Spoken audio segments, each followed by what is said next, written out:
Hello, welcome to the community listening session on economic stabilization and recovery. My name is Jen Gray O'Connor, and I will be your facilitator for this process.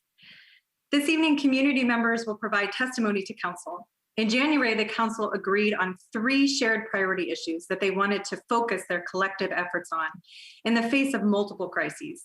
This evening's meeting is geared towards hearing from community members on one of those 3 priority issue areas, which in this case is economic stabilization and recovery. But time is also allocated at the end of this meeting for comments on any issue.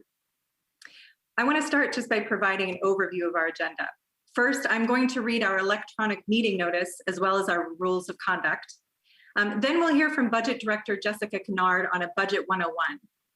Next, we'll hear from invited community testimony on economic stabilization and recovery. Then we'll open it up to community testimony on economic stabilization and recovery, followed by community testimony on any topic. And finally, we'll conclude with remarks from Council and Mayor Wheeler. We want to let you know that there will be additional opportunities to make your voice heard. There are 2 more listening sessions and hearings.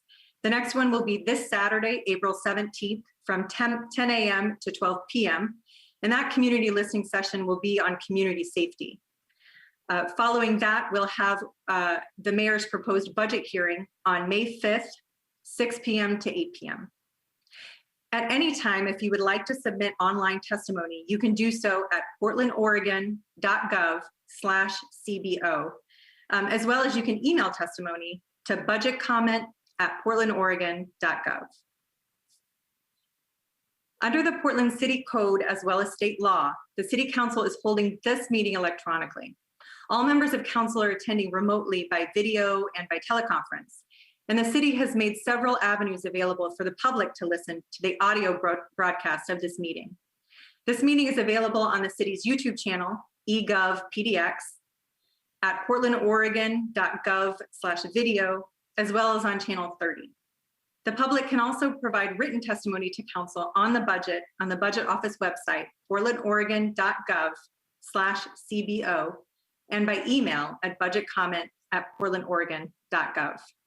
The Council is taking these steps as a result of the COVID-19 pandemic and the need to limit in-person contact and promote social distancing. This pandemic is an emergency that threatens public health, safety, welfare, and it requires us to meet remotely by electronic communications. Thank you all for your patience, flexibility, and understanding as we manage through this difficult situation to do the city's business. Okay, next I'm going to read our rules of conduct. The City Council represents all Portlanders and needs to do the city's business. The presiding officer preserves order and decorum during the City Council meeting so that everyone can feel welcome, comfortable, respected, and safe. To participate in the Council hearing, participants apply to give testimony online. If you did not apply and you'd like to give testimony to Council, please submit the testimony in writing at portlandoregon.gov/CBO. When testifying, please state your name for the record, but your address is not necessary. Declare if you are a lobbyist, or if you're representing an organization, please identify it. You have 2 minutes to testify. You'll be timed by staff, Zach Johnson, and when your time is over, you'll be given a verbal warning and then muted after 2 minutes have passed to allow for as much participation as possible. Disruptive conduct, such as shouting, refusing to conclude your testimony when your time is up, or interrupting others' testimony will not be allowed. If there are any disruptions, a warning will be given, and further disruption may result in the person being placed on hold or ejected for the remainder of the electronic meeting. Please be aware that all Council meetings are recorded. And thank you for helping your fellow Portlanders feel welcome, comfortable, respected, and safe. So tonight is an opportunity for community members to provide testimony to our decision makers to inform this budget as well as future budgets. And to help orient us to this process, we'll hear from Budget Director Jessica Kennard, who will give us a Budget 101. Director Kennard. Great, thank you so much, Jen. All right, just a moment here. All right, so good evening, everyone. Again, my name is Jessica Kennard, and I am the city's budget director. I'm going to provide you with a very brief, high-level overview of the city's budget to help inform and empower your engagement tonight and in the future. Next slide, please. Thanks. So the city is not the only entity providing important public services to Portlanders, and we partner with other local and regional governments to provide comprehensive services to our communities. The county, which for Portland includes Multnomah, Clark, and Washington counties, provides human services, public health services, libraries, the district attorney, and management of the jail and parole and probation systems, among other services. TriMet provides bus, light rail, and commuter rail service in the greater Portland region. And Metro plans for the future of the Portland region and provides parks, venues, and services that cross city and county lines. Additionally, the public school systems are important jurisdictional partners. Next slide, please. At the city, we organize our bureaus and services into 7 major service areas, all pictured on this slide with the exception of elected offices. The city's Bureau of Transportation manages traffic infrastructure, parking, the streetcar, and locally owned roads. Public utilities include the Bureau of Environmental Services and the Water Bureau. Public safety includes police, fire, 911 call taking, and emergency management services. The Parks and Recreation Bureau is a single bureau but has several functions and services listed on this slide. Community development includes the Bureau of Development Services, Planning and Sustainability, Office of Community and Civic Life, Housing Bureau, and the Office for Community Technology. And finally, city support services includes all of those back office functions that support frontline service provision. Next slide, please. This chart shows how the city's total $5.6 billion budget is divided amongst these 7 service areas. These total budget figures include both operating dollars for day-to-day functions, as well as dollars for multi-year needs. The largest service area is our public utilities, followed by administration and support. This is because these functions hold large multi-year capital and debt finance plans, so their total budget figures incorporate much more than annual operating budgets. Next slide, please. Budget conversations and decisions often focus on general fund discretionary resources, as these resources can be allocated with few restrictions. However, of the total city budget, only about 10% is comprised of discretionary resource. It's important to remember that as we talk about general fund discretionary allocations, we're only talking about a relatively small piece of the city's budget pie. Next slide, please. So when we're looking at discretionary funds, the city's current year adopted budget included just under $570 million in general fund discretionary resource. And the chart shows how these resources are allocated amongst the city's service areas. The majority of general fund discretionary dollars are used to support public safety services, including police, fire and rescue, and the 911 call taking system. The Police Bureau is the largest general fund allocation, followed by fire and rescue. Additionally, the city spends a notable portion of discretionary resources on parks and recreation services and community development services, such as homeless services and planning services. Next slide, please. Our city economist, Josh Harwood, is responsible for forecasting our available general fund discretionary resources over a 5-year horizon. Josh's most recent forecast, produced in February, anticipates a deficit of $20.2 million in discretionary resource heading into next year. This means that the City Council will need to close a budget gap of $20.2 million, either by reducing expenditures or by identifying new revenue, in order to present a balanced budget as required by Oregon statute over the next couple of months. Next slide, please. The COVID-19 pandemic has had a profound, albeit nuanced, impact on a number of city revenue streams. Several revenue streams, as listed in red, are currently experiencing or anticipated to experience significant declines as a result of the impact of the public health crisis. However, due in large part to the generosity of Portland voters, it's not all bad news. This coming year, Portland communities will be benefiting from 2 new voter-approved revenue streams, with the Portland Parks Levy and with the Metro Tax for Supportive Housing Services. The funding for the latter will come to the Joint Office of Homeless Services via Multnomah County. We're also awaiting finalized rules guidance for local allocations of the Federal American Rescue Plan Act, which will provide much needed financial support. Next slide, please. So the featured topic of today's listening session is economic stabilization and recovery. This issue, as Jen mentioned, is one of 3 priority areas that were shared by all 5 council members. It's also an issue area that all service areas within the city support in some way. The Bureau of Transportation is working to facilitate easy, safe, and effective use of the right-of-way to promote economic stabilization and recovery. Public utilities promote development through their large capital improvement plans, and these bureaus are also focused on the affordability of utility bills. Within our public safety bureaus, the Bureau of Emergency Management supports our neighborhood emergency response teams, or NETs, and coordinate regional emergency response efforts. And bureaus in the service area are also striving to provide stable first responder services during crisis. Parks and Recreation promotes safe and healthy recreation and effective use of the city's open spaces. Community development is perhaps the most closely aligned with economic stabilization and recovery, and bureaus within the service area support affordable housing, our development pipeline through planning, zoning, and permitting, community technology and digital equity, economic and workforce development, and community engagement through our Office of Community and Civic Life.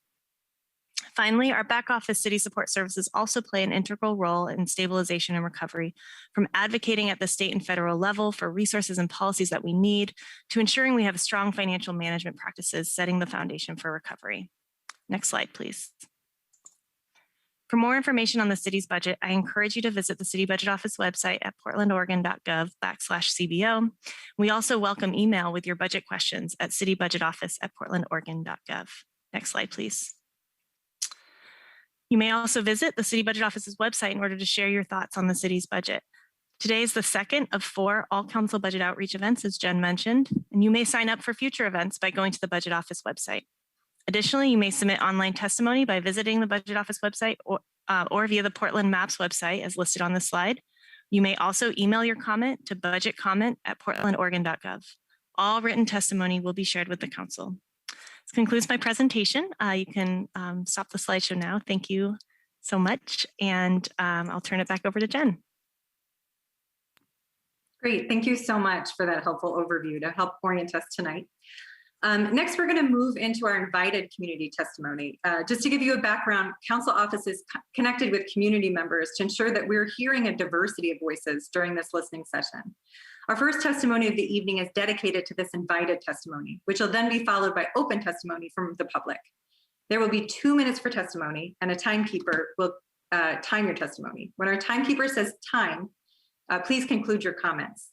If you're joining us by phone, use *6 to mute or unmute yourself. And then we will move to our open testimony. Hello. Our first 3 presenters are Jan Mason, Ashley Henry, and Keith Jones. We will start with Jan. Good evening, Mayor Wheeler, Commissioner Mapps, Commissioner Rubio, and Commissioner Ryan. For the record, my name is Janice Mason. I co-chair the Community Chamber Coalition of Oregon. I'm the president of Philippine American Chamber of Commerce and serve on Governor Brown's Racial Justice Council. As a representative of culture-specific business chambers, we believe the economic future must be grounded on the right investments. In the J District, as an example, our Asian American community are not just struggling financially, but continue to be impacted with the rise of xenophobia and racial bias and hate. From loss of revenue, loss of employees, to loss through property damage, our small businesses need you to be bold and choose investments that address disparities exacerbated by the pandemic. Small business owners with less than 10 or 20 employees, as well as a solo entrepreneur, are highly vulnerable and at risk discontinuing their American dream of building legacy wealth. Please invest not just for recovery, but also for supporting newly created business ventures, workforce development, and business development programming with startup capital training and longer-term prosperity. We call on also that racial equity and inclusion should be a first thought and not an afterthought. Racial equity lens implies application afterwards. Portland is not just downtown Portland, but consists of many neighborhoods and financial revenue generating tax-paying districts, such as J District, Albina Neighborhood, Hawthorne District, and many more. Prioritize stabilization, existing as well as new, will create industry clusters for future infrastructure so we can build both resiliency and recovery. The opportunity of grounding budget decisions and equity is upon us through the American Rescue Plan Act as well. Decisions made now will be historic and crucial in positioning a dynamic and equitable future for Portlanders and future generations for socially and economically disadvantaged, our most vulnerable African, Black, Hispanic, Latino, Latina, Latinx, Asian American, Pacific Islander, Native American, and more who are marginalized in our community. Thank you very much. Thank you. Next, we have Ashley.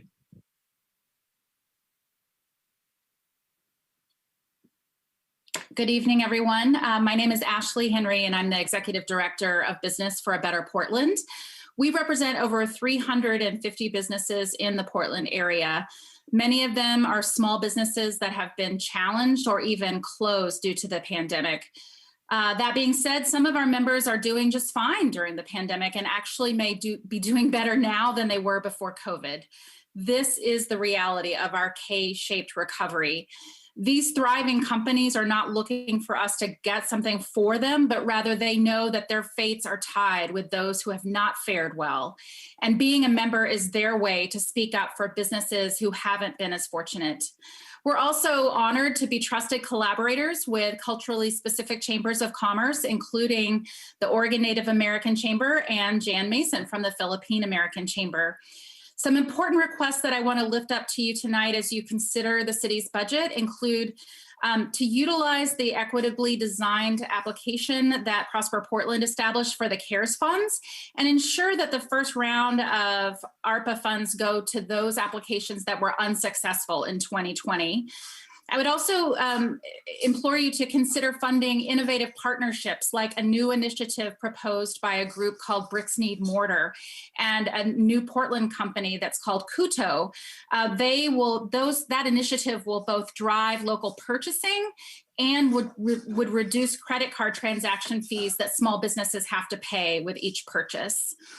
I also want to make sure that you are willing to invest in building the capacity of organizations that have stepped into the breach since COVID to lift up the voices of small business owners that are not represented by conventional trade associations and lobbyists. We have known all along that Portland is a small business town, and this is a historic opportunity for the city to help under-resourced organizations that have been operating on fumes to support their members and the broader community. As it pertains to housing, I want to ask you to leverage the remarkable opportunity we have with the region's supportive housing dollars coming online in July and maintain your city commitment to the joint office for homeless services and make sure that you make that city one-time only contribution permanent. This is a unique partnership that even King County and Seattle have chosen to replicate. So I think it's something worth investing in. And finally, I want to also call out the opportunity to prevent a reduction in the BDS workforce. These cuts would impede the Bureau's ability to keep up with a recovering development and construction industry, and that will hurt Portland's ability to deliver on the Metro bond and maximize affordable housing development. We absolutely must keep housing production on track. And as you can tell, my golden retriever entirely agrees with keeping BDS staff stable. So thank you for the opportunity. Thank you. Next, we have Keith. Good evening, everyone. Thank you, Commissioner Mapps, for the invitation tonight. My name is Keith Jones. I'm the Executive Director of Friends of Green Loop. Since the summer of 2019, I've been working with the food cart owners that were displaced from the Alder Street Food Cart Pod. And it's been an amazing experience to get to know them, the owners and the families over this last few years. Almost all of them are people of color, and many of them are refugees and immigrants. Thanks to Prosper Portland, they have a place to store their carts and at the post office site. But after years of hard work, we have a shovel-ready plan to get the cart owners back in business in a place that will help revitalize downtown called the Culinary Corridor. Food carts are a low barrier entry pathway to small business ownership. And with the loss of many of our independent restaurants due to COVID, critical to rebuilding our culinary scene moving forward. Food carts breathe life back into downtown after the financial crash in 2008, and they can help lead us back again, but we need your help to make that happen. We need permits right now from Parks and PBOT and funds for infrastructure. The food cart owners aren't looking for a handout, but they need a hand up right now to make it possible for them to get back in business this summer. This is a project that will generate immediate positive results. The cart owners and I would be happy to brief you and your teams about the details, but we need action in the next 30 days to be open this summer to help bring Portland back to live our values by supporting immigrant entrepreneurs, Please help us make it happen. I appreciate the opportunity to speak tonight. I've got like a little visual back here of that park of what it could look like. I don't know if you've been down there, but it's not in great shape right now, but it could be. So thank you for allowing me to speak tonight. Appreciate it. Thank you. Our next three speakers will be Susan Bladholm, Paul Lumley, and Sarah Zahn. We'll start with Susan.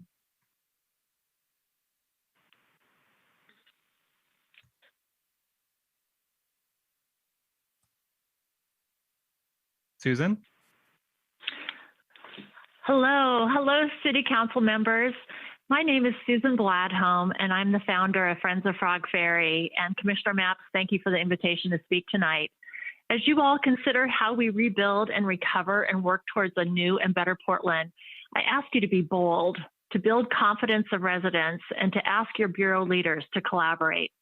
As you know, all Portlanders need to feel safe. They need housing and food, and they need to feel confident about Portland. I serve on the Brand and Reputation Committee for Portland's recovery, and also I'm working with 8 city bureaus and more than 50 city employees to bring a passenger ferry service to the region. What I hear most often from city employees is, how do we ensure there's no risk for the city for this project? What I want to say is, how can we risk continuing with status quo planning amidst increasing greenhouse gas emissions? How can we risk not having vessels on the water in the event of a major catastrophic earthquake? How can we afford to not look at best practices that are environmentally friendly, that foster social equity, and that provide connections for families to green spaces? I ask you all to be bold as we consider a future Portland.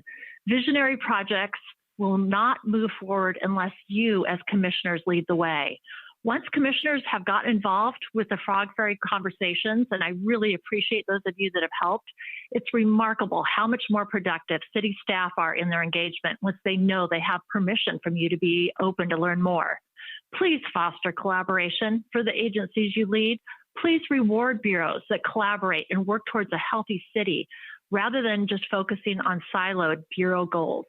There are other private citizens like me who are willing to take on most of the work and cost and risk, and your insistence on collaboration and innovation with other bureaus in the private sector makes a difference on how efficiently we will stabilize, recover, and thrive. With your leadership, Portlanders and the rest of the world will fall in love with a new and better Portland. Time. Thank you. Thank you. Next, we have Paul.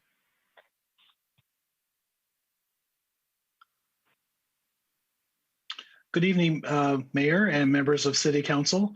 My name is Paul Lumley, and I'm a citizen of the Yakama Nation. I'm also the Executive Director of the Native American Youth and Family Center. As you consider the fiscal year 21-22 budget, we ask that you consider the following priorities. Business development. NAYA has increased economic viability of the Coley community by holding master leases and offering affordable retail space for entrepreneurs in Coley. We offer one-on-one coaching and a 10-week class that equips business innovators with the tools to succeed, including a business plan and business technical knowledge. Please hold these effective programs harmless in the budget process. Protecting businesses impacted by the pandemic. From June 2020 through December 2020, NAYA has served 137 entrepreneurs with 809 hours of technical assistance. NAYA partnered with Prosper Portland, Multnomah County, and Oregon Community Foundation to award and distribute $820,000 in funding to 104 entrepreneurs, most of them being Native and BIPOC business owners. Our services to these businesses were critical to their survival. As of today, all business tenants are up to date on rent, and we have not seen any permanent closures because of the pandemic. In closing, we ask that the next fiscal year to continue to prioritize culturally specific programs that uplift BIPOC communities. We ask that flexible funding opportunities be made available for culturally specific organizations to deliver community wealth building. This continued partnership will create stability and opportunity for BIPOC communities and low-income people. I would like to highlight that more funding is needed for culturally specific programs to meet the large demand. Thank you very much for the opportunity to provide remarks tonight. We value the critical partnership with the support of City Council and Prosper Portland. Thank you. Thank you. Next, we have Sarah.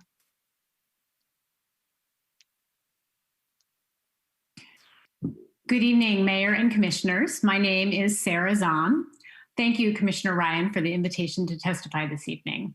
I am the Director of Development at Urban Development Partners and the Board Chair of Oregon Smart Growth. And I'm here today along with Rob Martino, representing the broad coalition of companies and unions and tens of thousands of women and men who work in the development, construction, and property management industries.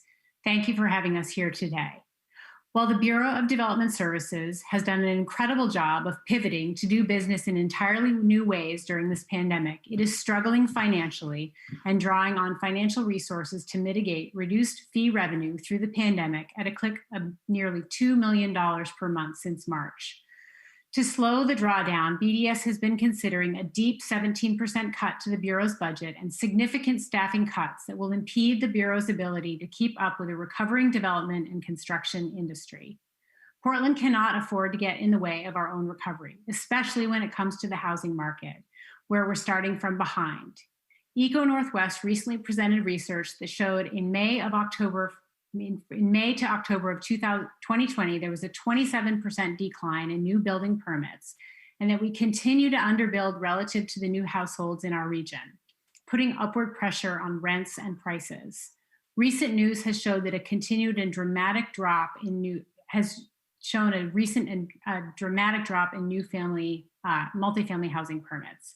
Too many renters were severely cost burdened going into the COVID crisis, and homeownership is out of reach to a growing number of Portlanders.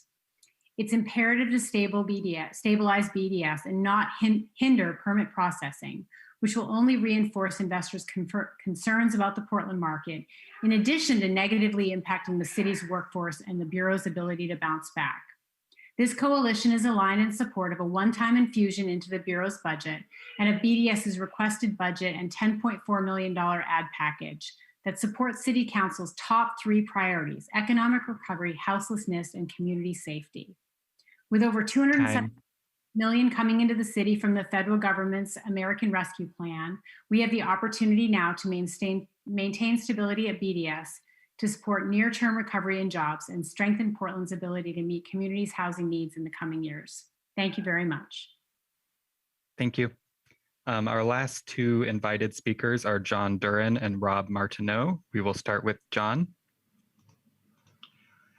Yes, hello. My name is John Duran. I'm the Secretary Treasurer of ASME Local 189. As well, and just to be transparent, I'm also the lead accountant for the Bureau of Development Services, although I'm not here speaking in that capacity tonight as a city employee.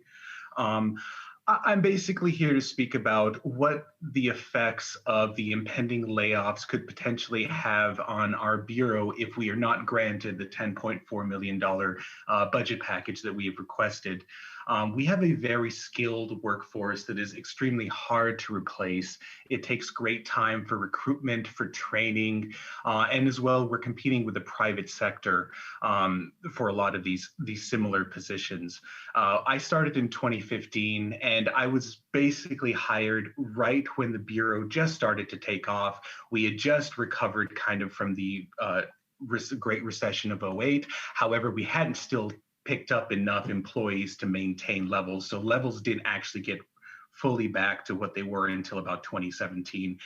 We go through this cycle every time there's a downturn in the economy, and we really need the help at this time to help the Bureau and the employees specifically keep their jobs and maintain service levels. The equity impacts at our Bureau would be great. We have what would be known as more of a 2-dimensional workforce. We have a lot of seasoned employees and a lot of rookie employees. We have a transition plan where the seasoned employees, we're training up the rookie employees. If we're forced to lay off, a lot of those rookie employees will be the ones that will be first out the door. And when these seasoned employees come up for retirement in 2 to 3 years, we won't have an experienced workforce, thus further delaying permitting.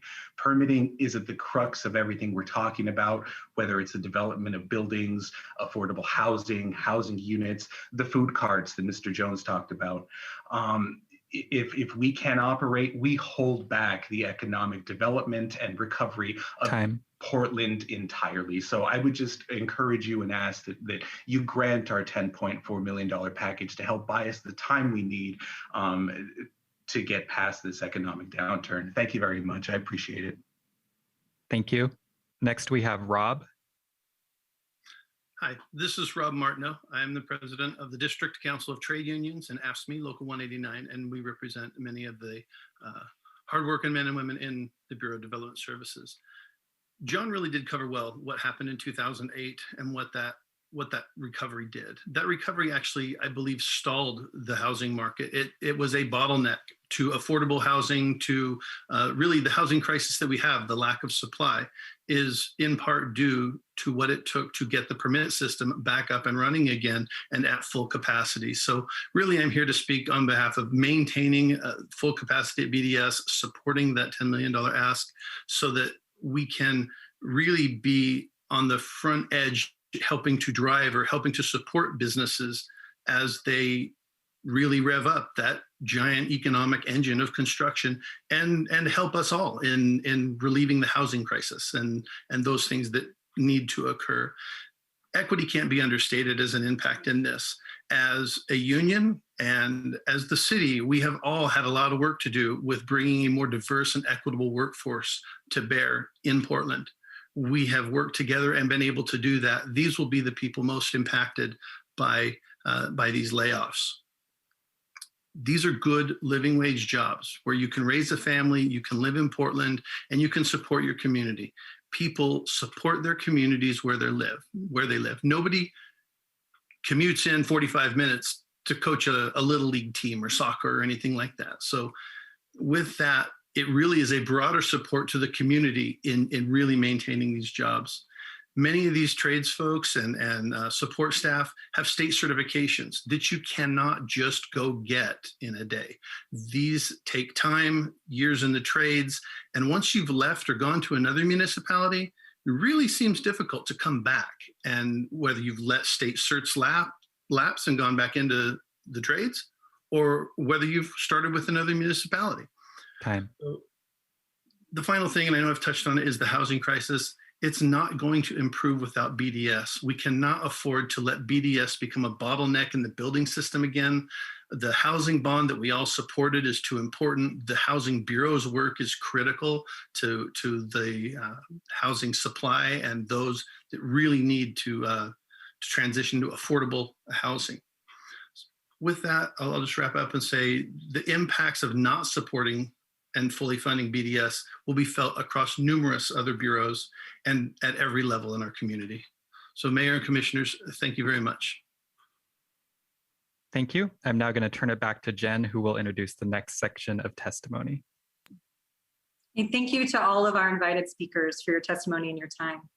Now we're going to hear open testimony on economic stabilization and recovery. And just as a reminder, you have 2 minutes for the testimony. And then when you hear Zach say time, that's our conclusion. If you're joining us by phone, please push *6 to mute or unmute yourself. Thank you. Thanks, Jen. The next 3 speakers are Randy Gregg, Emery Mort, and John Spector. We will start with Randy. Good evening. Thanks for allowing me to testify. Portland Parks Foundation respectfully requests $100,000 from the mayor's budget. This would be a restoration of amounts funded in 2019-20 and 18 and 19. Last year, our allocation was cut by half. Since we routinely work across bureaus, it's appropriate to fund this from the mayor's budget. Since PPF began receiving city funding in 2018, it's leveraged more than a 10-to-1 return on investment in monies directly for parks projects and programs. We do a lot of things from rallying and training 200+ parks-oriented community groups to things like building a bridge for the Wildwood Trail over Burnside. This is the foundation's 20th anniversary, and it's an important juncture in the city's history. We are working on several fronts that have an impact on economic recovery, most importantly, civic morale. This city needs some short yard wins, good press, and some Instagrammable moments. We are actively working on and have raised over $130,000, for instance, to restore and reinstall the Thompson Elk statue. We're developing public-private partnership for a reopening and programming of O'Brien Square, Ankeny West Plaza, and the Culinary Corridor, which Keith addressed. Reopening these blighted eyesores with fun, food, and opportunities for immigrant businesses. We're developing a June campaign for branding Portland as the City of Gardens to celebrate our world-class collection of public gardens. And we're developing Paseo, an August festival of the arts to reanimate downtown's oldest parks. Some of you may remember Artquake. This is not what we're doing. We started our public engagement process with a 3-part think tank of BIPOC and social justice leaders to build relationships and respectful representation. And all participants are receiving stipends and include 15 community members, among them Friends of Noise and Albina Vision. Time. And with them, we will design this festival to represent and be for all Portlanders. Our motto is we help people help parks. This year, we want to help people help downtown. Thank you. Thank you. Next, we have Emery. Good evening, Council. My name is Emery Mort from Portland Metro People's Coalition. I'm sorry to interrupt. I apologize. Before Randy goes away, Randy, sorry, Randy, is that a separate ask or is that part of the PPF ask? No, it's the PPF ask. Got it. Thank you. Thank you. Sorry to interrupt, Emery. Thank you. I just needed that clarification. That's okay. Emery Mort from Portland Metro People's Coalition. I'm here to talk about the stabilization of people most at the margins. Briefly think back to last week's gun violence hearing. We were initially presented with the old options, spend the money the usual way to solve a serious problem. And instead, because times are changing and people are learning they can be more bold, we saw a very different plan come together. But we heard in that hearing from Black people, from Latino people, from immigrant and Indigenous organizers, that people are really stretched thin, that chronic underinvestment and harm is hurting Black communities. The rent's up, families are hurting. People aren't giving up, but it's a crisis. In the previous budget hearing on housing, we heard from workers hired by the city to help those close to houselessness, that almost 90% of that contracted workforce aren't making a living wage to live in Portland. They're on social services to provide social services. We've been reading about how the Portland region was paying prisoners $1 a day to pick up trash before those workers were trapped in COVID outbreaks. So this region and other regions is facing a reckoning. Are the political gatekeepers going to rely on destabilized people from destabilized communities to pick up after society's ideological choices?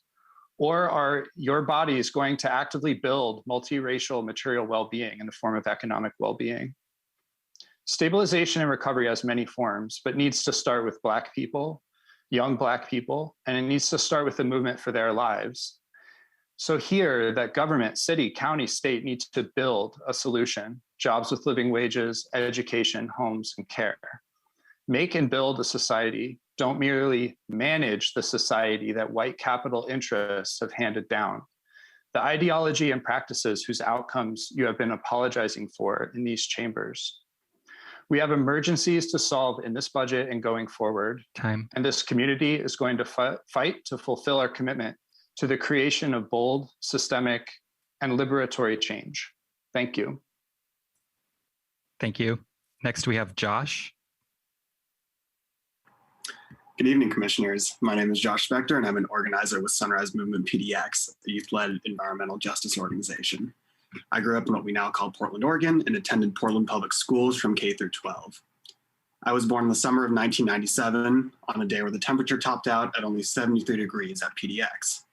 This was in the middle of July, when we had a global average CO2 concentration of 364 parts per million, a level now considered detrimental to all life on Earth. My climate fate had already been sealed before I was even born. Last week, the National Oceanic and Atmospheric Administration, NOAA, released data revealing we are now at the highest CO2 levels since the mid-Pliocene warm period, 3.6 million years ago, and are now at over 421 parts per million. For reference, the average global temperature then was over 7 degrees warmer than it is now, and sea level was over 78 feet higher than it is now. The environment at the poles was roughly akin to what we are living in currently in Portland. Today, in mid-April of 2021, I look at the forecast and see almost 2 weeks straight of no rain and several days of over 80 degrees. This is an emergency. And the only way out of it is through a redirection of public funds to the things that harden us for the interconnected crises we are facing as a city and society. You, the power holders of our city, must focus on the needs of its citizens instead of prioritizing the many times over invalidated idea of trickle-down economics that corporate-controlled Travel Portland, Portland Business Alliance, and Prosper Portland are pushing for to continue. Instead, our budget should be geared towards providing our fellow citizens a jobs guarantee focused on building out a green 21st century infrastructure that prepares us for the rapid increase in fires, extreme winter storms, the impending mega earthquake, and depleting snowpacks and water supply we are facing. Providing housing for all, as the inconceivable force of climate change increases, is essential for you if you want to even try to claim that you care about the dignity of your constituents. Time. It's not your fault that the climate crisis is here, but you can do a whole lot to protect a sliver of humanity from it. The houseless community is not feeling your aid. Stop the sweeps, abolish the police, land back. True equity is not possible under capitalism. Thank you. Our next three speakers will be Danielle Maillard, Young Nam, and Melissa Nato. We will start with Danielle. Hello, commissioners. Hi, my name is Danielle Maillard. I am an organizer with Sunrise PDX, youth-led climate justice organization. I'm showing up in this space today because, as Commissioner Hardesty has said, the budget is a moral document and it deserves to be treated as such by honoring effective public engagement. However, these conversations, especially ones regarding subjects like economic stabilization and recovery, are deeply disconnected from what it means to engage the community. Decisions made in these spaces and in the more intimate spaces that exist between counselors and staff can and will deeply affect how and if people can afford to live. A few public hearings for input after the bulk of the budget is formed is not community involvement in the budget process, and that in itself is detrimental to economic stabilization and recovery. Another aspect being discussed as part of these sessions is also detrimental to communal recovery is directing any type of funding to law enforcement agencies. In 2019, people living on the streets accounted for more than 50% of arrests and nearly 40% of jail bookings. With the eviction moratorium ending in 79 days and wildfire season quickly approaching, we're entering a period in which people are being rapidly displaced to the streets of Portland. It shouldn't even be an option to put money in the hands of those that criminalize poverty and exist to perpetuate a system that makes rehabilitation tactically impossible. Finally, I urge you to adopt a plan that ensures appropriate accountability mechanisms so the community you're seeking to involve in these hearings knows which aspects of its feedback are adopted and how exactly. For parts that are not incorporated, people should know why. And in order to exit this pandemic and be prepared for the concurrent crises that face our city, you have to be zealous and bold right now. I urge you to do more than listen in these sessions. Please uplift the voices and the stories that matter in these conversations and make the budget work around people's basic needs, not the other way around. Thank you. Thank you. Next, we have Young. Hi, my name is Hyung Nam, and I'm also from Portland Metro People's Coalition, which represents about 25 community organizations and work with several other community organizations as well. I also served as a Budget Advisory Committee member for Portland Police Bureau and also served on our brief Socially Responsible Investments Committee. I'm concerned about economic development and stabilization to recover back to normal. Normal was record inequality and gentrifying development accompanied by oppressive policing and violence, criminalizing people that don't generate profits for the powerful and wealthy. Prosper Portland, the Portland Business Alliance, and enhanced service districts like Clean and Safe have been a driver of much of that. Right now, we're seeing so much misleading narratives from the police and Portland Business Alliance about downtown as we face the upcoming Clean and Safe contract renewal. Let's remember that they were caught lying last summer, blaming their economic losses due to COVID on protests. And they can't be trusted. We're seeing this constant narrative that's really a dog whistle about clean and safe, really problematic terms without mentioning the fact that the majority of the arrests since 2016 continue to be unhoused people, with repeated arrests indicating that such tactics are not only ineffective and wasteful, but oppressive, making it much more difficult for the victims to recover from their situations. And let's remember that African Americans are overrepresented in both police brutality and the housing crisis. Furthermore, the Portland police, I noticed, made 50 rapid response positions from a detached unit into a full-time unit over the summer to over-police protests and basically threaten public health while we try to fund our parks and important services with levies and bonds based on unequal property tax assessments. We need to do much better. We can't go back to normal. We need to rethink things. Thank you. Thank you. Next, we have Melissa. Hi. I am here today to talk to you about the Portland Parks Foundation and our request for $100,000 from the mayor's budget. This, again, as Randy had mentioned earlier, would restore the amounts that we have been funded for in the past 2018, 19, and 19, 20. He mentioned really what we've been up to, and I just want to kind of give you a little bit of background. You know, we started over 20 years ago, and it was really a capital projects group. So the big things like Directors Park. But we also did projects like Holly Farm Park, which actually serves Portland's largest Muslim population.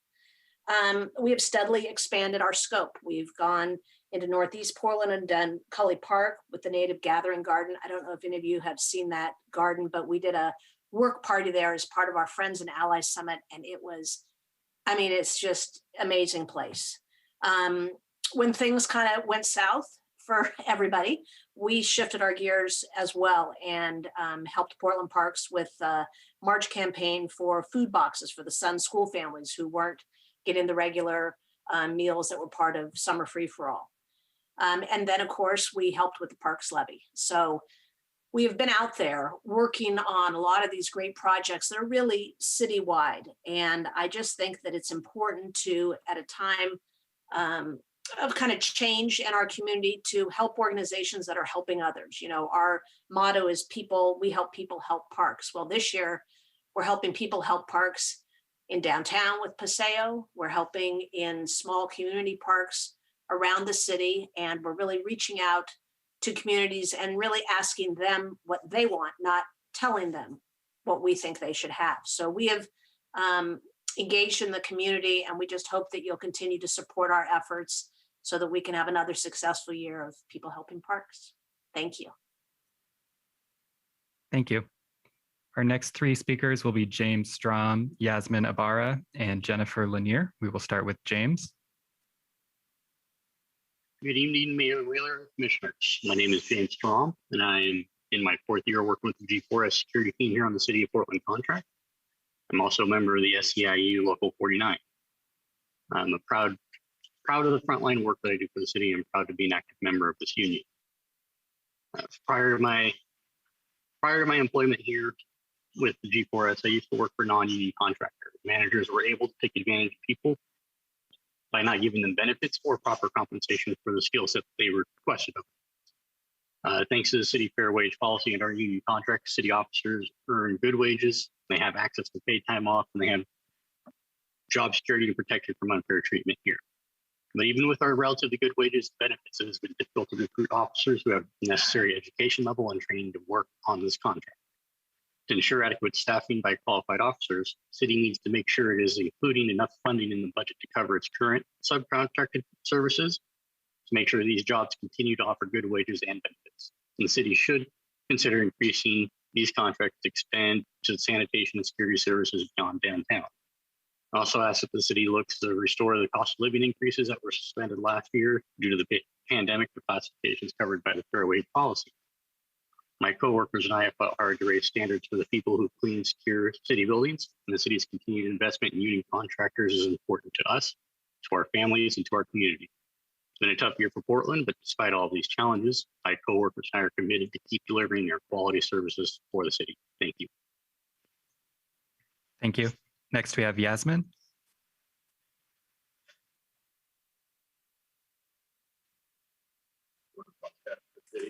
Okay. Good evening, Mayor Wheeler and Commissioners. My name is Yasmin. I'm the political organizer for SEIU Local 49. Our union has 15,000 members, which are healthcare workers and property service workers, including the subcontracted janitors, security officers, and laundry workers for the city of Portland. I've submitted written testimony with further detail, but just wanted to draw attention to a few things. We believe that the city's continued investment in its union janitorial, security, and laundry contracts is a foundational piece of Portland's healing and recovery process. Accordingly, we urge the city to include sufficient funding in the upcoming budget to adequately cover the following: union standards for wages and benefits for subcontracted services, along with the restoration of the fair wage cost of living increases. While we commend the city's consistent use of these union contractors, we are further calling on the city to restore the cost of living increases for these job classifications covered by the fair wage policy. Classifications covered by this policy include some of the lowest paid workers at the city who, despite being essential workers on the front line of the pandemic, saw their vital wages increase frozen last year. Second, we ask that you support increased funding for expanded services. We urge the city to seize the opportunity presented by this historic moment in time to expand its cleaning and security contracts beyond downtown to additional neighborhoods that have suffered from the various impacts of the past year. The city's current investment in union subcontracted cleaning for security services is in line with its long-held values, but a deeper and broader commitment will be needed over the coming years to help Portland rebuild stronger than before. As you contemplate the 2021 budget, we ask the city to ensure the budget accounts for maintaining and expanding its union service contracts to truly enable our communities to build back better. Thank you. Thank you. Next, we have Jennifer. Hi there, folks. My name is Jennifer Lanier. I'm co-artistic director of Original Practice Shakespeare Festival and a member of the Portland Artistic Directors Roundtable. Now, according to the 2019 study of tourism conducted by Travel Portland in 2018, 8.7 million person trips by tourists generated $5.9 billion in direct spending for Portland. At the 2018 State of the Arts Portland City Council meeting, it was reported that 90% of that money was spent on the arts. A study by Eventbrite in 2014 showed that 78% of millennials would rather spend more money on experiences than on items. Portland is the third most popular moving destination for millennials, and in 2017, 25,000 of them moved to Portland. Now, the U.S. Census says the population has increased by over 15,000 since then, so it's likely that the number of millennials has increased as well. Millennials spend money on experiences, concerts, festivals, theater, rather than items. And the next generation, Gen Z, is also following that trend. Millennials and Gen Z are half the population of the U.S., and to be the destination that it wants to be, Portland needs to invest in the people who make their brand, the creators of these cultural experiences, the artists, the people who use their time, their education, their skill to create the cultural experiences that bring tourists to Portland. So there has to be more space in the budget to support the people who make the experiences that folk want to spend money on. Increasing funding in the arts is good for Portland's bottom line. It's good for business. Thank you very much. Thank you. Our next three speakers will be Alan Hippolito, Matthew Miller, and Mel Scott. We'll start with Alan. Thank you. Mayor, Commissioners, my name is Alan Hippolito. I work for a nonprofit named SUMA. In the words of your friend and mine, Rey España, it's a blessing to be here with you today. I'm here to speak in support of the BPS supplemental request, Bureau of Planning and Sustainability. Organizations supporting this request with written testimony include African Refugee Immigrant Association, the ARC Multnomah Clackamas, Coalition of Communities of Color, Community Vision, Hacienda CDC, ERCO, Latino Network, NEA, POIC, and Verde. SUMA supports the BPS supplemental because it is urgently needed. The 24 organizations who distributed tech kits under the CARES Act Digital Divide program are telling us they want to extend and build that community-led process into other city technology decisions and programs. They see new and urgent needs to engage with you on the digital issues impacting their communities, but they lack the capacity. We have a real chance to bring these communities into the city's technological decisions. Absent this supplemental, I expect that many in the city will return to business as usual, to a patchwork of tech activities, this program, that network, this office, that plan, that are unfamiliar, unwelcoming, and distrusted by many frontline communities. This is why we had to create something new to build the CARES Act approach, and looking beyond this supplemental, why we should stipulate that addressing the digital divide is fundamental to pandemic recovery.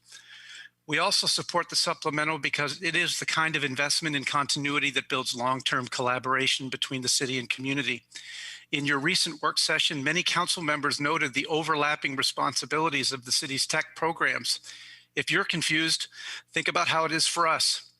You need a better structure, and you need community-led spaces to imagine that future. So I urge you to support the BPS supplemental. Thank you. Thank you. Next, we have Matthew.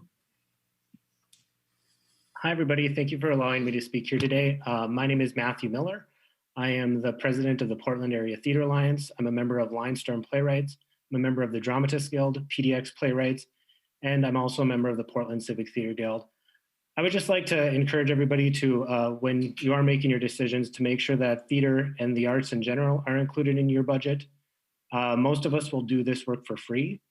And I think most people assume that the arts is created for free. That's not the reality of the situation. Most of us work very low-paying jobs in order to do what we love. And I would highly encourage, when you do make your decisions, to also realize that the arts is a huge economic driver in our community. All the money that is spent on the arts typically stays and goes to working professionals who live and reside here.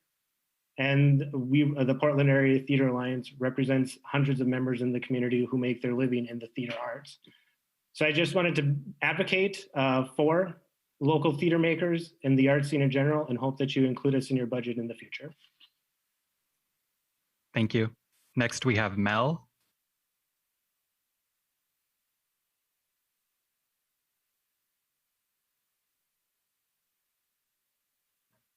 Mel? Looks like you're muted.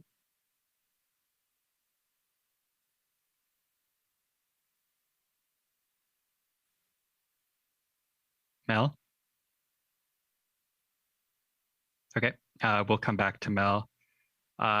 Next, we have Katie Larsel. Katie? Hello, this is Katie. All right. Yeah, thank you, Commissioners and Mayor Wheeler, for this opportunity to present. I'm here representing the Economic Development Subcommittee of the East Portland Action Plan. We thought it was time for us to begin talking directly to you about something we need in East Portland. We need an update of the East Portland Action Plan, but not just any update. We want the update to come in the form of an anti-racism equity plan for East Portland. Last year's racial reckoning in this country revealed how difficult and interwoven racism is as a community force. So of course, racism is active in all the economic and social systems in East Portland. It's kind of like the secret sauce. East Portland is the only district where poverty has increased since 2010 in Portland, with half of all Portland families in poverty living in East Portland. Our proportion of immigrant families and youth is higher than any other part of Portland. We have more transit riders. Now, dealing with racism and poverty directly would open up East Portland to the kind of economic and community development that has eluded us till now. This anti-racism equity plan that I'm asking for, it should be community informed and driven. Each BIPOC community would have an active role in its content. It should be partnered with stakeholders and budgetary gatekeepers such as Multnomah County, the state of Oregon, Metro. Anyone with power who has a stake needs to be part of this plan. And it should be focused on economic development, job training, education, community and well-being and policing. Say I'm finished? Yes, that's your time. Okay, that's all I have to say. I'm asking for this plan. Thank you. Thank you. We'll go back to Mel. Thank you, Mayor Wheeler and council members for this precious time. I have already sent each of you emails, written testimony, and commented on the budget. And I urge you to read through those materials, but I won't take up that much time. The main theme is getting the city to have a stronger community and tackle job creation, housing, and grow and stretch our dollars, and have direct local lending with below market rates for things we want to accomplish, such as affordable housing, infrastructure, local businesses, creation, and education. Local contractors get supported rather than out-of-state contractors.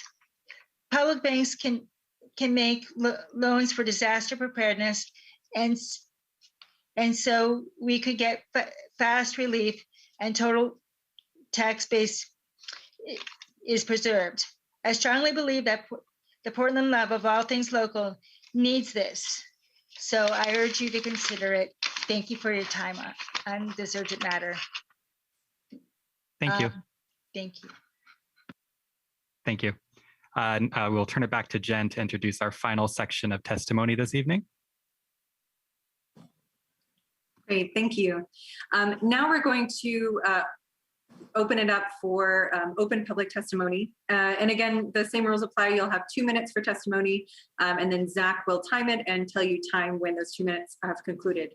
And just a reminder again, if you're joining us by phone, you can push *6 to mute or unmute yourself. Thank you.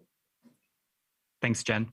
Our next 3 speakers will be Ross Leonard, Karen Carvin, and Anna Roberts. We will start with Ross. My name is Ross Leonard. I'm the janitor and union steward at the Justice Center, working for Relay Resources. I have cleaned the Justice Center for the past 12 years and been a janitor for 13 plus. Having a union is especially important for Relay janitors because Relay employs people with disabilities. Many of us, including me, have ongoing mental disabilities or disabilities of any sort that can be very expensive, and if we don't have the union insurance for it. Me personally, I have terrible anxiety, depression, and a long-term mental disability. I hope you'll read my written testimony about what janitors in the city have been going through this past year, and why the city needs to restore this cost of living increase for the city janitors and security officers under the fair wage policy. Here are some of my personal experiences from the past year. Number 1, tear gas getting into my eyes during the nightly protests. I struggled to see, dump the trash, and do my daily work with my lungs burning and my tears streaming down my face. 2, going home in the middle of the night at about 2 o'clock in the morning, it felt like a war zone. Seeing the windows smashed out of the buildings where my coworkers cleaning. Seeing the exits of these buildings blocked by hoses and fire, and being afraid my coworkers were trapped inside. Running away from sudden loud bangs and getting home to an empty apartment. Not being able to be in my in the physical presence of my friends or family for the comfort after these experiences due to the COVID and their fear of coming to visit me downtown. Number 4, fear of being infected by staff, officers, or inmates as COVID cases went up. This year, the Justice Center has often been crowded with extra police officers who were brought in because of the protests and the COVID precautions weren't always possible. During all this, my coworkers and I learned that we wouldn't be getting a raise this past year because of the city froze the regular increase under the fair wage policy. On the one hand, we were called the heroes and frontline workers, but on the other hand, I can't even afford the increased prices of basic items like toilet paper. It's embarrassing. I've had to borrow money and toilet paper from friends and family and neighbors. I want to support my local community and small businesses, but I'm strapped. Excuse me, sorry. I hope the city will approve the living wage increase that takes into account the cost increase we have had to absorb over the past 2 years. Also, the hardworking city janitors had been keeping the inside and outside of the city buildings clean and safe for both the city staff and all local visitors of Portland. Thank you so much for your time and consideration, Ross Leonard. Thank you. And our last speaker tonight is going to be Karen.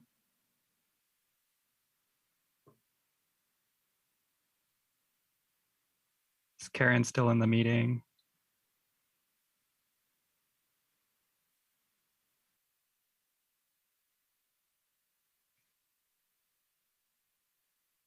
Karen?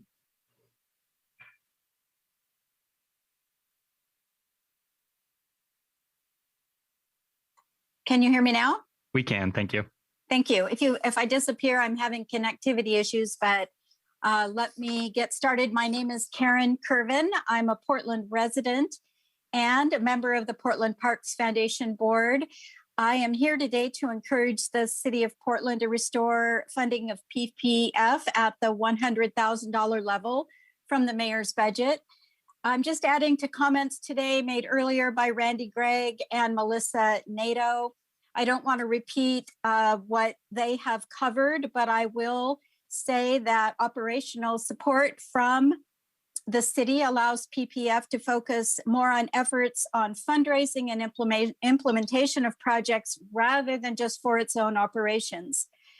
The city investment has helped PPS develop or contribute to a number of important projects, including Barbara Walker Crossing, Summer Free for All, Friends and Allies Summits, and the Small Grants Program for grassroots supporters of our parks. With our 20th anniversary this year, we are hoping and looking to play an essential role in the reopening of downtown Portland.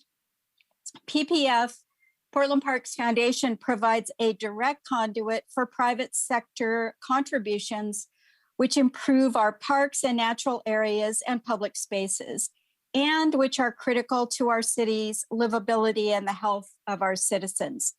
PPF is a great investment for city funds, and we will use them wisely. Thank you for allowing me to comment today. Thank you. And that concludes our comment periods for this evening. I will turn it back to Jen. Hey, thank you. A sincere thank you for all of our community members who provided testimony today.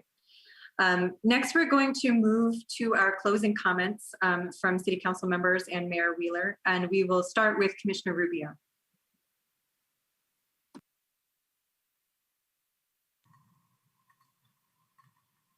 Thank you. And first, I'd like to appreciate the City Budget Office for setting up a process to be here today to listen to the community in this budget process.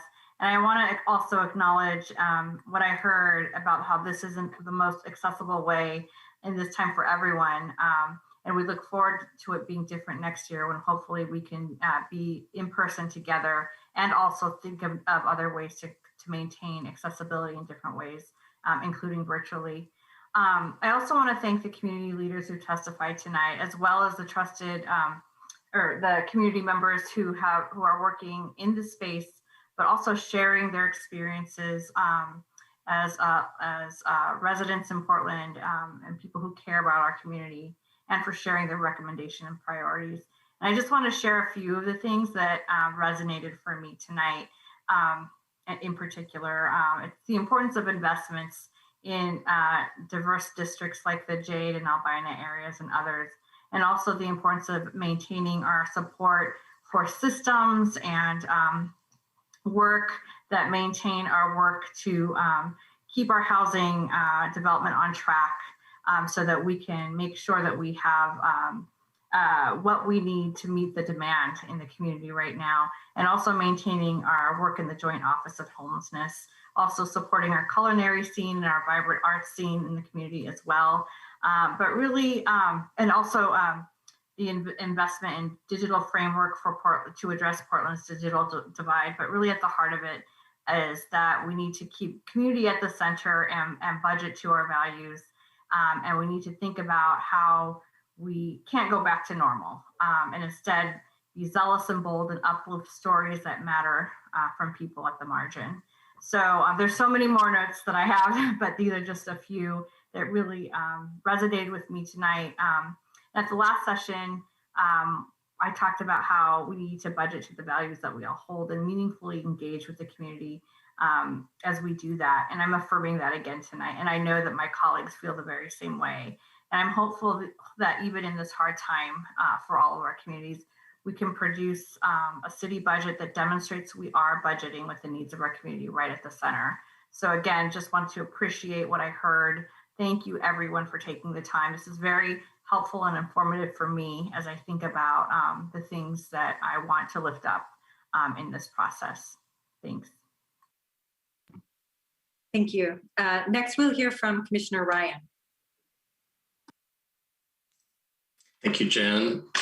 And thank you so much to everyone who showed up this evening to testify. It was quite there were a lot of voices tonight from all, and you hit on so many different categories. I wasn't actually expecting that. And so it was refreshing. And it just reminds us that we're not going to go back to exactly where we were, because we've been through a lot this past year. And you can tell by just the way people are showing up to testify and to advocate. The three things that really stuck out for me, I was really pleased personally to have members from the arts and entertainment community showing up. Arts often is dismissed sometimes in terms of the economy, and we know that it's very foundational. It's one of the reasons Portland is special. And I know proportionally we spend more time and money on the arts than your average city of our size. And I appreciated someone reminding us that generations younger than mine actually really do spend money on experiences. And what a great way to spend money when it comes to experience than the arts. So I appreciate all the testimony I heard around the arts. I also want to touch on how it was beyond downtown, as Commissioner Rubio mentioned, and it was a lot of different communities representing different neighborhoods throughout our city. And I think during COVID, that has become even more apparent to a lot of us. I'm not the only one that has really focused on my own neighborhood businesses to help them survive, and seeing those pockets thriving throughout the city has been really important. And as we continue to revive and to prosper, I think you're going to see more of, like all great system changes, from the bottom up. And in commerce, that would be, I think, block by block and neighborhood by neighborhood. So it was very refreshing to hear those comments. I also appreciated the comments actually about the food carts. I just know that story downtown of when we had a hotel take that space over at Alder, and the excitement of finally brokering the deal to move those food carts to another location. So I know we need to follow up on that. And finally, and for me, really just very important, is that people recognize that business development services is a direct service component of the city of Portland. And we need those services to allow us to continue to build back. I've heard so many stories from members of the BDS staff, like the testimony that was heard earlier, where they came on board, say in 2012 or 2014, and how it was still very fragile because of all of the layoffs during the Great Recession of 2008, and how the skill sets and the competitive market for those skill sets are difficult to replicate quickly and to train for. And so it's just really key for us to keep business development services strong during this time of like survival to prosperity. And I also note that at least what we've been hearing in our office and throughout is a real coalition coming together from labor and business together, from the low-income housing community and beyond, and definitely residents and small businesses. The BDS has fortunately moved towards a technology system just prior to COVID, thank goodness. Then they had to adapt during COVID. And now there's a lot of anxiety at BDS that through all the change that they've experienced in 1 year, that they can continue to stay strong in their positions and serve our city. And so I just really appreciate the groundswelling of support that's coming to see BDS for what it is, which is a direct service component of the city of Portland. Thanks again for setting this up, Budget Director Kennard and your team. You always do great work. And again, all of you in the community who showed up to represent. I appreciate you. Thanks. Thank you, Commissioner Ryan. I have a brief note. Commissioner Hardesty is not in attendance tonight, but she wants you to know that your input is incredibly valuable to her. Her staff is here to take note of the testimony, and she has access to the archive of tonight's meeting so that she can hear from everyone. So next we'll move to Commissioner Maps. Thank you, and I'd like to start by echoing some themes that were touched on by my fellow commissioners. I want to thank staff who helped pull together this important hearing, and I want to thank each and every individual who came out tonight to talk about the budget issues that really matter to you and your community. I want to reassure you that I heard you loud and clear. Some of the things I heard tonight were a call for culturally specific programs that serve BIPOC businesses that have been impacted by COVID. I've also heard many folks testify about the needs for our budget to reflect our values. We should come together as a community to support the dignity of labor, and we should build a public safety system that reflects our priorities like prevention and rehabilitation. I also heard the need to maintain basic city services that help us grow economically, specifically around BDS, parks, and the arts. And I also heard some exciting calls for new innovations and new programs. It was great to hear about what is called the Culinary Corridor, which is a re-envisioning of our food cart tradition. And the Frog Ferry too, which I think will make, or has the potential to make important contributions to our attempts to fight climate change. You've given me a lot to think about. I look forward to continuing this discussion. I believe we get together again this weekend, I think on Saturday. Thanks to everyone who has told us what they care about and helped us get a little bit smarter as we try to figure out how to navigate these turbulent waters. Thank you. Thank you, from Commissioner Maps. Lastly, we'll hear from Mayor Wheeler, and then I will provide an explanation of next steps. And then Mayor Wheeler, if you don't mind adjourning us. Thank you. Yeah, thank you. And I appreciate everybody who took the time, either invited testimony or those who just showed up. I always really enjoy the public testimony. And, frankly, I wish there was also a better way for us not to just hear, but also to reflect back on the testimony we heard. And so I'm going to take a moment and try to do that. First of all, there was really nothing that I heard tonight that surprises me in terms of what people are saying they support. And it comports with what the council has already described as our top priorities. We have described as our top priorities collectively that we want to address the homeless crisis, and that means finding humane and effective ways to help people get off the street and stay off the street and connect them to whatever services they can. This is my 5th budget, and this will probably be my toughest budget because I've now gone through a series of significant cut budgets, including last year, which was a massive reduction budget. And so there's no easy way to do this. I'm just being really honest with people. I think it's important as an elected official just to treat people like adults and tell them the truth. And the truth, folks, is that this is going to be a very difficult budget to add anything new to without substantially reducing in other areas. We want the fancy Tesla, but we've got a budget for a used Volkswagen. And so what I hope is that the used Volkswagen is well thought out and that it's in an outstanding mechanical shape and that we can get the most bang for the buck out of it. And here's what I know, what I think I know, based on my initial efforts to put together a proposed budget. As in previous years, it will come as no surprise to people that I will continue to do everything I can to support in my proposed budget, that means the first take on the budget, the services and programs in place to address homelessness in the city of Portland. I'm not going to make a promise today that I can hold the entire budget whole, but I'm going to do my level best to protect our funding in the Joint Office of Homeless Services, despite the fact that the Joint Office has now become a substantial general fund bureau for the city of Portland just in the last several years. It is subjected to the same constraint reductions as every other bureau, that's 5%. And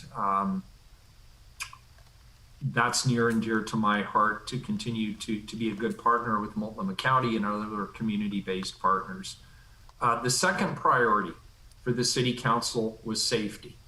And we will have significant discussions, I have no doubt, around safety, particularly the role of the Portland Police Bureau going forward. And I appreciate the fact that my colleagues have already demonstrated a commitment to have thoughtful and collaborative and productive conversations.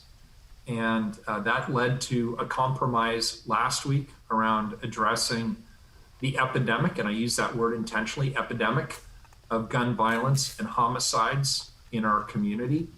We made a decision to invest substantial resources into the community. That goes in alignment with some decisions that I have made as the police commissioner around use of law enforcement, around prevention, around intervention, around investigative follow-up. We're not all in agreement on that, and that's okay. That's a basis for a conversation. So that's going to be a significant issue, and I'm mindful of the individual who testified today and said divest from the police. I personally don't agree with that. I think there are, however, good cases to be made about investing upstream in alternatives to law enforcement or incarceration. Those things include connecting people with job opportunities. That includes connecting people with educational opportunities. That includes making sure that families have access to adequate health care. Some of these things are obviously beyond the purview of city government, but over the long term, I think we're all philosophically aligned. It would be better to spend more money on healthy families and healthy communities than on law enforcement. The problem from my perspective is you've got to get there. You have to build a bridge. You're going from one trapeze to the other, and I don't want to let go of one trapeze completely until I know there's another trapeze to grab onto. And so that's the balancing. It's a question of timing for all of us. I will continue to advocate for funding to reduce gun violence and homicides in our community because I think it's important. Finally, we are in complete agreement around economic recovery and coming out of the COVID crisis. And I have found this council to be incredibly innovative and thoughtful and creative around all manner of ways to recover. I don't believe there's anybody on this city council that does not understand completely that Portland is a small business economy and that our recovery is going to be dependent upon our small businesses surviving the COVID crisis. We're not in the recovery phase yet. We're still in the resilience phase. And this council will have conversations not only about this budget process upcoming, but also about how we deploy our American Rescue Plan resources. And there's obviously a strong interest on my part, I believe on the part of the council, to make sure that small businesses are supported throughout that effort. That also includes the arts. And I read with interest this morning about the venue owners and operators being really desperate at this point to keep their facilities operational and be able to survive long enough to get through the pandemic. I'm appreciative of the role that the Parks Foundation wants to play, not only in protecting and preserving our parks, but thinking a little more broadly about community and events that bring people together and tie us all together. I think that makes a lot of good sense. And then last, I'm appreciative of the conversations we hear in this virtual gathering about partnerships. And that's, partnerships are great when things are good, but they're essential when your back is against the wall. And right now, our backs are against the wall. We've had a really, really tough year. The city council can't do this alone. I certainly can't do it alone as mayor. We're going to have to rely on the strength of our community partnerships. And so I do appreciate that request that's been put forward by the Parks Foundation. I'm mindful of our labor partners and the squeeze that the economic consequences of COVID have put on you and your colleagues and your families. And I'm also mindful of the fact that during this crisis, the demand for services for vulnerable populations has escalated dramatically. And yet, our ability to compensate you adequately for the incredibly important services that you provide has fallen short. And I think all of us on the city council are trying to weigh that reality against our need to, our requirement under state law to balance the budget. And so these are all going to continue to weigh on us as we continue our budget discussions. I just thought it was great tonight that people highlighted some aspect of each and every one of these elements. I thought it was a really good use of time tonight. I hope people who testified tonight felt heard, felt respected, felt that their time was well spent. That's always my hope, and I'm sure my colleagues share that. And so with that, I want to thank you for that, and I will turn it back over to you, Director Kennard, or Jen, am I turning it back to you? Back to Jen first, I think. Thank you. Yeah, just briefly, I'm going to give an explanation of our next steps. There are 2 more additional community budget listening sessions. The next one will be this Saturday, April 17th from 10 a.m. to 12 p.m. And that community listening session will be focused on community safety. Next, on Wednesday, May 5th from 6 p.m. to 8 p.m. will be the mayor's proposed budget hearing. Outside of those 2 meetings, you can always provide online testimony at portlandoregon.gov/CBO, or you can email testimony to budgetcomment@portlandoregon.gov. And all of the testimony that we collect will be provided to city council officers. So I will pass it back to Mayor Wheeler to adjourn us for this evening. Well, it's not every day we adjourn early. So we'll give everybody, it's a beautiful, beautiful Portland night. We'll give everybody a half an hour of their time back. Thank you, Director Kennard, for your great work. Jen, as always, thank you for doing a great job of facilitating for us and keeping us on schedule. Colleagues, thanks. I always appreciate your comments. And I especially want to thank those who chose to testify tonight. Thank you. With that, we are adjourned. Enjoy your evening.